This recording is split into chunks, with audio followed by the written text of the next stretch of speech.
तीसरे चरण के मतदान में बीजेपी की बेचैनी साफ नजर आ रही थी, लेकिन सवाल ये उठता है कि भाजपा इतना क्यों घबरा रही है। भाजपा को क्यों कई राज्यों में सुपड़ा साफ होने का डर सता रहा है। तो दरअसल लोकसभा चुनाव 2024 के तीसरे फेज के 7 मई को 12 राज्यों और केंद्र शासित प्रदेशों की 95 लोकसभा सीटों पर मतदान होगा। तीसरे चरण में गुजरात की 25 सीटों के अलावा कर्नाटक की 14, महाराष्ट्र की 11, उत्तर प्रदेश की 10, मध्य प्रदेश की 9, छत्तीसगढ़ की 7, बिहार की 5, असम की 4, पश्चिम बंगाल की 4, दादरा नगर हवेली की 2, गोवा की 2 और जम्मू कश्मीर की 1 सीट पर वोट डाला गया। तीसरे चरण की 95 सीटों में से 82 सीटें अभी बीजेपी गठबंधन के पास है। बीजेपी गठबंधन को इन सीटों पर बढ़त बनाने की कोई गुंजाइश ही नहीं बची।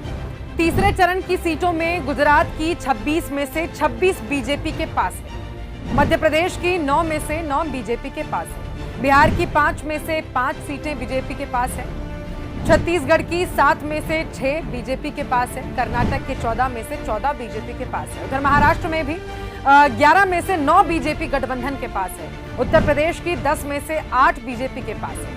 लेकिन तीसरे चरण की ग्राउंड रिपोर्ट पर नजर डालें तो तीसरे चरण की 95 सीटों में से केवल 19 सीटों पर ही भाजपा मजबूत नजर आ रही है। तीसरे चरण की 95 सीटों में से 62 सीटों पर कांग्रेस गठबंधन बेहद मजबूत स्थिति में है। तीसरे चरण की 14 सीटों पर क्षेत्रीय दल और अन्य निर्दलीय गठबंधन बेहद मजबूत स्थिति में है। तीसरे चरण की 14 सीटों पर क्षेत्रीय दल और अन्य निर्दलीय उम्मीदवार जीत दर्ज करा सकते हैं। पहले और दूसरे चरण में बुरी तरह से पिछड़ चुकी बीजेपी तीसरे चरण की 95 में से 76 सीटों पर नील बटा सन्नाटा।